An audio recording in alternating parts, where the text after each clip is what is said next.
va bien. T'as vu la nouvelle moto qu'il a bout là? Moi, il est bien, mais ça.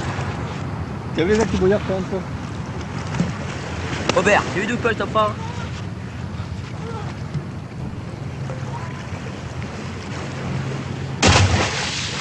C'est avec ce film Dernier été que Robert Guédiguian signe son entrée au Cinémed il y a près de 40 ans.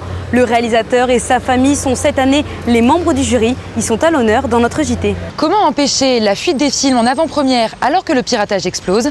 C'est la question que l'on s'est posée dans cette édition. On y répond dans un instant.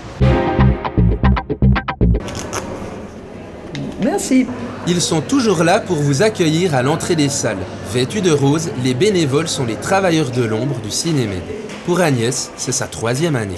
J'aime bien rencontrer des gens et je dirais aussi que ça met un peu d'insolite dans ma vie de retraité. Mais donner de son temps pour le festival n'intéresse pas que les retraités. Cette année, on compte aussi 70 jeunes bénévoles. En tant que personne qui veut travailler dans le cinéma, c'est toujours bien de rencontrer des gens, même rien que des personnes qui organisent le festival, c'est toujours bien d'avoir des contacts. Ça me permet de voir des films en plus, de voir des films qui vont sortir dans très longtemps, donc je les vois en avant-première, et puis de voir aussi des films qui sortiront peut-être jamais.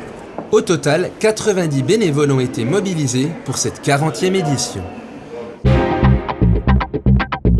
C'est une véritable famille qui s'est installée à Montpellier le temps du festival. La famille Guédiguian, c'est une bande de copains, une troupe d'artistes. Parmi eux, sa muse et son épouse, Ariane Ascaride, un ami d'enfance, Gérard Mélan, ils se connaissent depuis l'âge de 10 ans. Robert Guédiguian travaille depuis toujours avec les mêmes acteurs, un groupe d'amis qui s'est agrandi au fil du temps. C'est ce sens de la famille qui est important aussi dans le cinéma guédiguian. La famille est née presque en même temps, 2 ans après le festival. Et c'est aussi le jury du Cinémed cette année, la perspective de réunions de famille mouvementées. On va opposer nos idées. Je pense que ça criera, mais pas très fort. Surtout s'il y a du bon vin en même temps. Tous ensemble, ils ont assisté à la projection des 10 films en compétition. La délibération pourrait être compliquée. Ah mais c'est possible que ce soit plus emmerdant avec des amis qu'avec des gens qu'on ne connaît pas.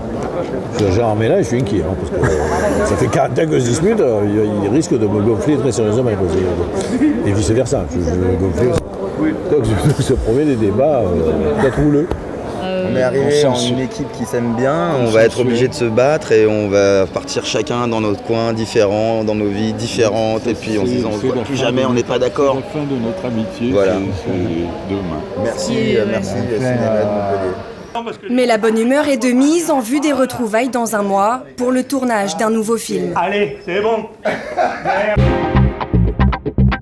Bonjour Robert Guédiguian. Bonjour. Vous êtes le président du jury cette année. Pour vous, c'est quoi le cinéma méditerranéen? Est-ce qu'il y a une identité propre à ce cinéma-là?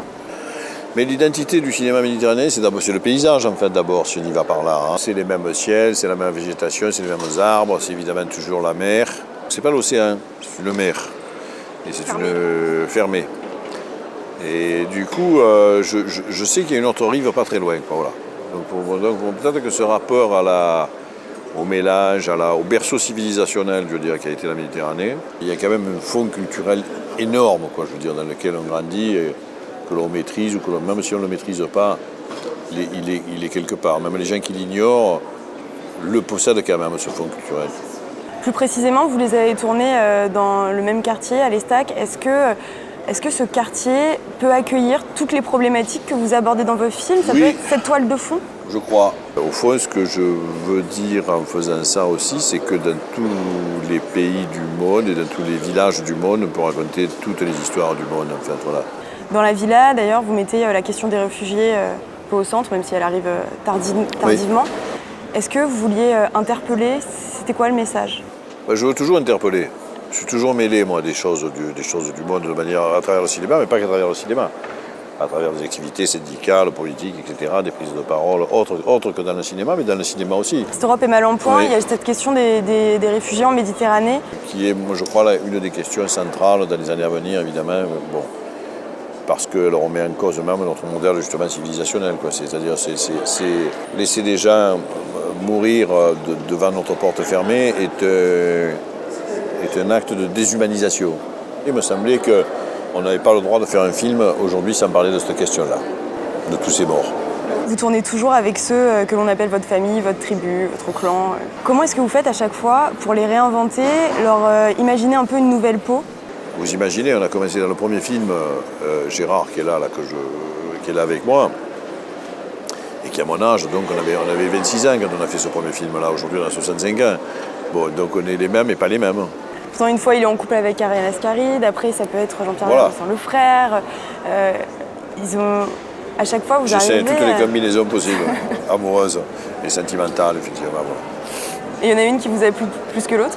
Non, j'aime bien toutes les propositions, en fait. Je suis assez libertin de ce point de vue. Dans tous vos films, vous mettez en avant le monde ouvrier, un peu le petit peuple. Donc ça vous tient à cœur de les représenter à chaque fois? Moi, j'ai toujours pensé que j'étais le porte-parole en fait, de mes parents. Quoi. Je parle pour mon père, en fait. Voilà. Mon père n'avait pas le langage, parce qu'il n'a pas fait d'études. Mais grâce à lui, j'en ai pu en faire. Donc aujourd'hui, je parle à sa place. Merci beaucoup d'avoir accepté notre invitation. Merci à vous. Merci. Depuis le mois de juin, Kéron enchaîne les avant-premières. Son film a été projeté 80 fois dans près de 70 villes différentes. Mais comment faire pour ne pas le retrouver sur les plateformes de téléchargement avant sa sortie en salle? Eh bien, le monde du cinéma utilise un format spécifique, le DCP. C'est une copie numérique stockée dans un disque dur comme celui-ci. Il ne peut pas y avoir de fuite dans la mesure où les fichiers qu'on reçoit sont des fichiers DCP qui ne peuvent être lus que par des serveurs de cinéma numérique et projetés par des projecteurs de cinéma numérique selon des règles très précises. Donc c'est déjà une sécurité en soi.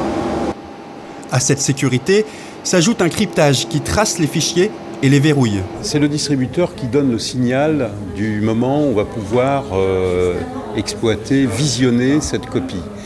C'est comme s'il y avait un cadenas dessus dont on ne connaîtrait pas le code.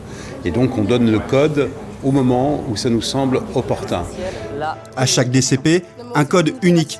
Pour sa sortie, près de 300 copies numériques du film Mauvaise Herbe circuleront pour alimenter les salles. T'as écrit quoi? À choper là, des hop là. J'ai pas le temps, fais-moi des hop là. C'est la fin de ce journal, mais on se retrouve dès demain pour la soirée de clôture. On vous réserve de belles surprises, mais en attendant, soyez patients, votre film commence.